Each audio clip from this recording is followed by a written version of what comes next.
ended up asking Charlevoix down. They lived the bridge up and go underneath for 49 minutes. Much like Michigan. Okay. 4:30. Okay.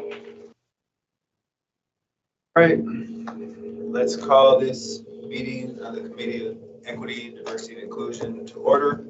Let the record reflect that it is 4:30 and that committee member Carter is here and committee member Helen Nagalu has an excused absence. Kelly Manoglu. That was my second time saying it. But I can see it in front of me, which I should look. I can say it easy. All right. Public comment, not seeing any. Moving on to our action. The appointment of Hannah Jones Nelson, a second ward member to the Diversity, Equity, Inclusion Advisory Board. Let's go back to the minutes. Looking for a motion for the July 10th minutes. For July 10th. Minutes be approved. Any discussion changes? None. All those in favor of passing the minutes, say aye. Aye. Aye. I was just so excited to get to Hannah. Yeah. Thanks so much. I just jumped the gun. All right, Hannah. So we have your application here. If you don't mind starting off by just telling us a little bit about yourself and your background and why you chose to serve on this board. Yeah, I grew up actually in Kansas City area and moved to Illinois after college, and then jobs just ended up taking us here to Lansing, Michigan about 2021. I am a youth pastor at Lansing South Church of the Nazarene, and something that I'm really passionate about is getting involved in the community where I live at. So when we accepted the position at the church, we felt really strongly about living in South Lansing. We didn't want to minister to students and then live out in the suburbs. Suburbs are wonderful, but we really were passionate about living in Lansing. So we live in the Cedarbrook neighborhood, which is just a few minutes from our church, which is fun to be in the community. But I want to be involved beyond the church walls as well. I volunteer at the schools and I substitute fairly regularly with the high schools. But a couple of years ago, I think it was maybe when this committee was first created, or maybe they were doing another push, but I think the city had put out just interest in being a part of it. And I know that as a cis white woman, like I'm not necessarily the picture for diversity, but I really feel strongly about making sure everybody has a voice at the table. And I also am passionate about young people feeling like they can own their communities and be a part of where they're at and not just be the future. So I feel like I could represent well in that way. But yeah, so I filled out this application a couple of years ago and sent it in and not knowing exactly what would happen. So a couple of weeks ago, I got an email asking if my information was still up to date. And I was like, yeah, it is. I'm still interested in serving and helping out the community in whatever way is available. So I'm excited to potentially be a part of this and help represent young people and also just advocate for whoever, but also learn from other people, because I definitely don't know everything and I want to learn more about our community.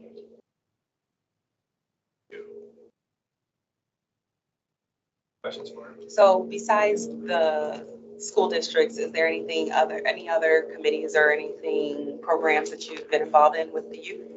Not necessarily in Lansing. Our church has done an open gym program for Everett students. So mostly my focus has been with students.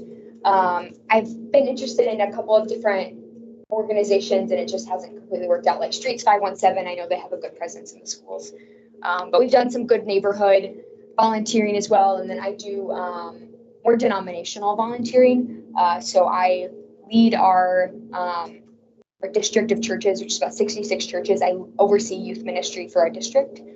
So it's, not necessarily in Lansing per se, but it involves a good chunk of the Michigan Nazarene churches. Nice. What made DEI Advisory Board your first option over the other three? Yeah, as a woman in ministry, especially, that tends to be a male-dominated field. So I'm just passionate about making sure that we have a wide variety of voices speaking into different things, whatever we're doing. So from that aspect, I feel like it'd be something that I would just enjoy being a part of. Also, growing up, we went through a period of our life where we were potentially homeless, but had the privilege of grandparents who had a house. So just seeing diversity and inclusion from that perspective as well. And then my younger brother has special needs, and I know that that's always been something that my family has been passionate about, is making sure that he's included in ways that actually fit his needs the best. So I think all of those things kind of together make me want to help make space for other people as well. You said you were a substitute. Where did you substitute? I mostly substitute at Sexton. My husband teaches there. He teaches chemistry. So I usually have more fun going to school with him in the mornings. But I've also substituted at Everett, and then I have done a couple of others. I tend to avoid kindergarten. It scares me. But I have done that for a half day, and it felt like 4. So and then we live right by Lyons Elementary. So last year I subbed 1 or 2 days there as well.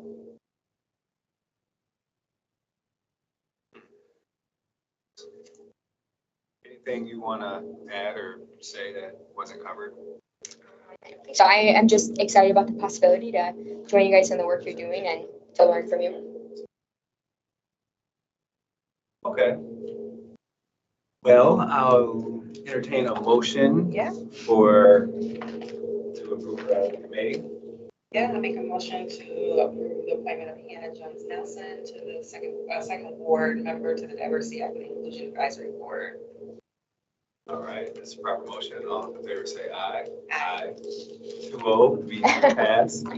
So the next step would be to, if you choose, you can come to the committee of the whole meeting on The council meeting on August 26th. August 26th at 7 o'clock, where you would, if you're here and if you want to, come down. We vote usually 10 out of 10, it's going to be everybody, you're going to, make it. So it's not going to be a big nail biter.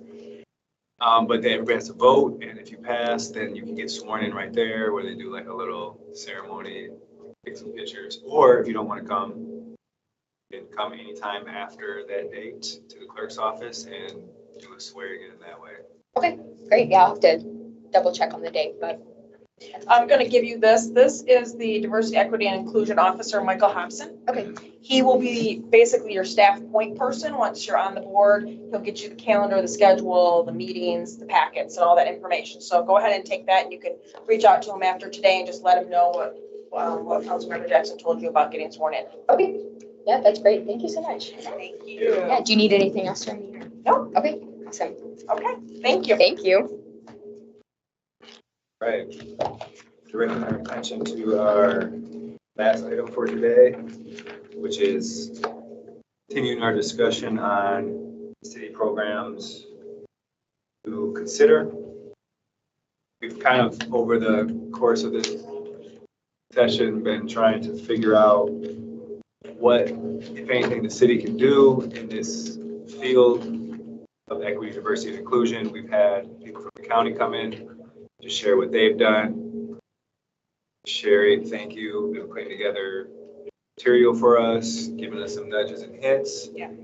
And we have a report from a few years ago or last year. Well, it's a sample from the ad hoc on housing and homelessness, Okay, yeah. but it did break down suggestions. Yeah, and basically we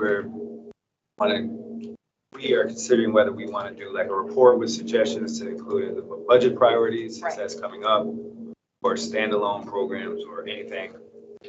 And I'll be honest, I haven't got too far on that part. But no need to fear because we still got a little time. Yep. Next meeting is our last meeting before the budget priorities are due. And for those watching, that's just where council members or committee members just basically put on paper to the administration our priorities for the upcoming budget. So it would be nice if our committee had some priorities to include, and they may stem from things that haven't been done, or they may stem from something new. Well, Carter, you got anything to add? No. All right. Sherry, I know you're taking notes diligently, but you might have to put your name in the notes. Do you mind just giving us like a little more tad bit? A little more direction. Well, what you could do is go through the spreadsheet, and as you can tell, Ingham County is the yellow is all the programs the county does. We went with HRCS and had them look at this and verify everything that they do so that you're not duplicating something that's already getting taken care of by the city. Then your options could be doing a report similar to what you have as a sample. This committee could do a resolution. Then you don't have a deadline other than the end of the year. If you have a resolution that you want to do up, asking the administration to consider taking your suggestion of a policy or something like that. Or you could work with the city attorney's office and draft up an ordinance. If there's something that you think that you want to make an ordinance for any of these programs or activities that either aren't already being done or are being done in the county but not in the city. So I would recommend if you're interested, if you wanted to go through this spreadsheet individually and maybe put check marks on the ones that you're interested in. Okay, I want this in a report. I think we should work with law on this and so on. And then before the next meeting, I can compile that all together in some form of draft so that when you get your packet before the September 1st meeting, you'll have something to work with of going, okay, this is what we all wanted. And then this is how we can break it down. Thank you for that again. And, I know there's no public here right now, but for those who are listening, our committee is interested again in putting forward ideas that has to do with equity, diversity, and inclusion. So if anybody from the public hears this or has any ideas, you can contact any committee member. My email is brian.t.jackson@lansingmi.gov. Tamara, TAMERA.Carter@lansingmichigan.gov. And Trini's, I'm not going to try to spell, but it's It's on the website. her last name @lansingmi.gov. Or you could come to our next meeting on the 11th of September. September 11th with your ideas before, after, or during to help promote and be involved. Unless you want to dig in now, I would suggest that we dig in later. I agree with your suggestion. All right. Well, any other things to discuss today? No.